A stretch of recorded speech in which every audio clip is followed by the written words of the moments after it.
हमारे विश्वविद्यालय में एक शिक्षक थे, वो कह रहे थे कि एक सेठ थे राजस्थान में, अचानक सांप सांप चिल्लाने लगे। जब चूहे की पूंछ पे हाथी का पांव पड़ा हो तो न्यूट्रलिटी उस चूहे से पूछिए कि उसको कैसा लग रहा है। तुम तकल्लुफ को भी इखलास समझते हो फराज, तुम तकल्लुफ को भी इखलास मतलब ट्रू फ्रेंडशिप, तुम तकल्लुफ को भी इखलास समझते हो फराज।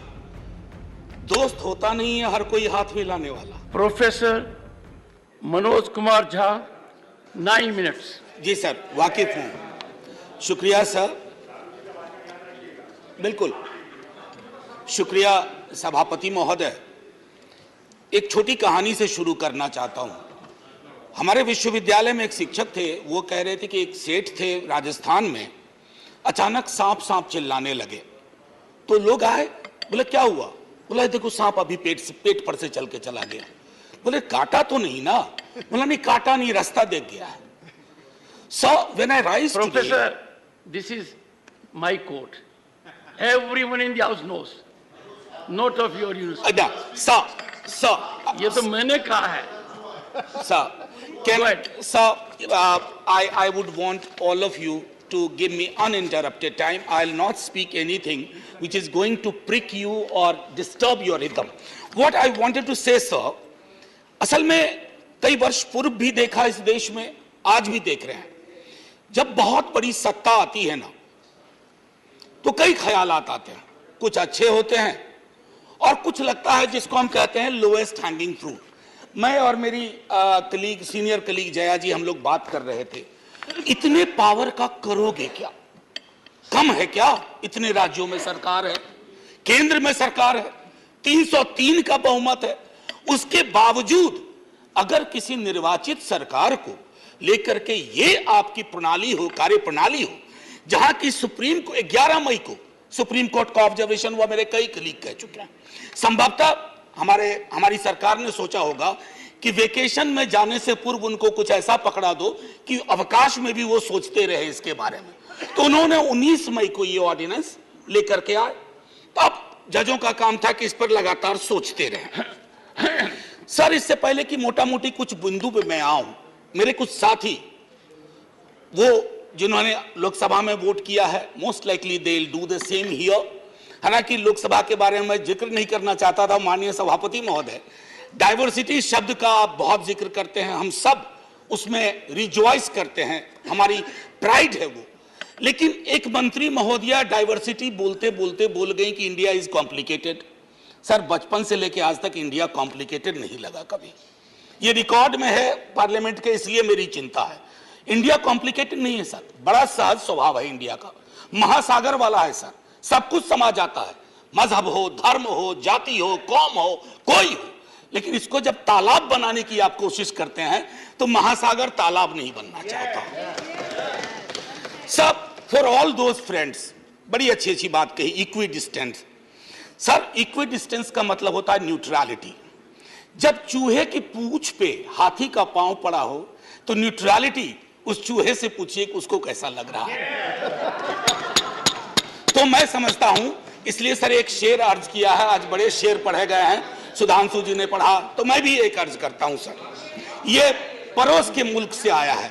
तुम तकल्लुफ को भी इखलास समझते हो फराज, तुम तकल्लुफ को भी इखलास मतलब ट्रू फ्रेंडशिप, तुम तकल्लुफ को भी इखलास समझते हो फराज।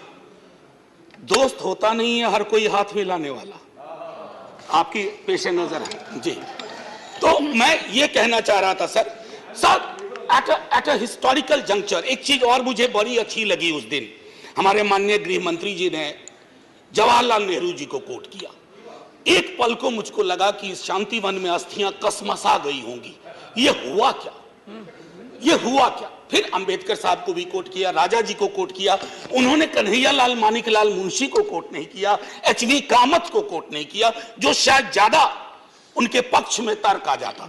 सर, विश्वविद्यालय में मैं पढ़ाता हूं तो पीएचडी के स्टूडेंट्स को साइटेशन हम लोग सिखाते हैं, इसको कहते हैं एथिकल साइटेशन। एथिकल साइटेशन में यह नहीं होता है कि सेमी कोलोन के बाद का ले लिया और शुरू वाला छोड़ दिया। उदाहरण के लिए कहता हूं कि आज तक इस दुनिया में सबको लगता है इस देश में कि मार्क्स ने कहा था कि धर्म अफीम है, Religion is the opium for masses. Sorry, sir. The entire quote is, religion is the sigh of the oppressed creature, the heart of a heartless world, and the soul of soulless condition. It is the opium of people. Sir अब इसमें क्या किया हमने? सिर्फ opium वाला line निकाल लिया और मार्क्स को कह दिया कि धर्म विरोधी था। सर मैं इसलिए कहता हूं साइटेशन बहुत इंपॉर्टेंट चीज है। बहरहाल जवाहरलाल जी की अस्थियों को मजा आया होगा, जहां तक मुझको लगता है शांतिवन में। सर ये मूलतः मैं इसलिए नहीं कहता कि मैं बीजेपी के कार्यप्रणाली का विरोधी हूं सर, वो एक पॉलिटिकल रियलिटी है, हम भी एक पॉलिटिकल रियलिटी हैं। हम शत्रुता की जुबान से हमें एक दूसरे को संबोधन नहीं करना चाहिए, न सदन में न सदन के बाहर। साहब हम इंडियन मुजाहिदीन नहीं है साहब, हम ईस्ट इंडिया कंपनी नहीं है, हम वो भारतवर्ष हैं जिसको महासागर मैंने कहा, और उस महासागर में आप भी हैं हम भी हैं। हम और आप एक दूसरे की कीमत पर नहीं है। तो सर मैं ये कहना चाहता था कि ये प्रतिगामी बिल है सर, आपको घंटी नहीं बजाना पड़ेगा, मैं प्रॉमिस करता हूं पक्का उसी में खत्म कर दूंगा।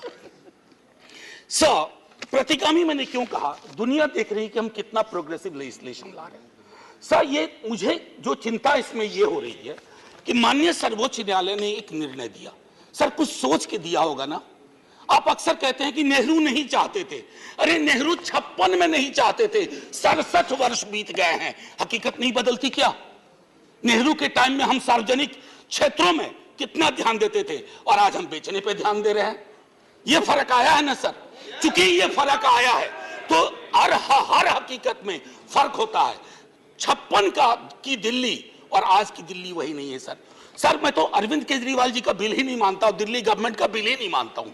मैं तो ये मानता हूं कि सर अगर ये प्रयोग सफल हुआ, अगर सांप ने रास्ता देख लिया, तो कल को उन पर भी गाज गिरेगी जो आज न्यूट्रलिटी और इक्विडिस्टेंट के नाम पर न जाने क्या क्या सोच रहे हैं सर।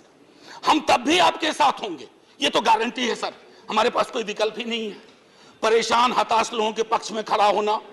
हम तो कश्मीर चल रहा था, उस वक्त आम आदमी पार्टी ने कोई और पोजीशन लिया था, आज उनको समझ में आ रहा होगा कि क्यों उस वक्त वो पोजीशन लिया।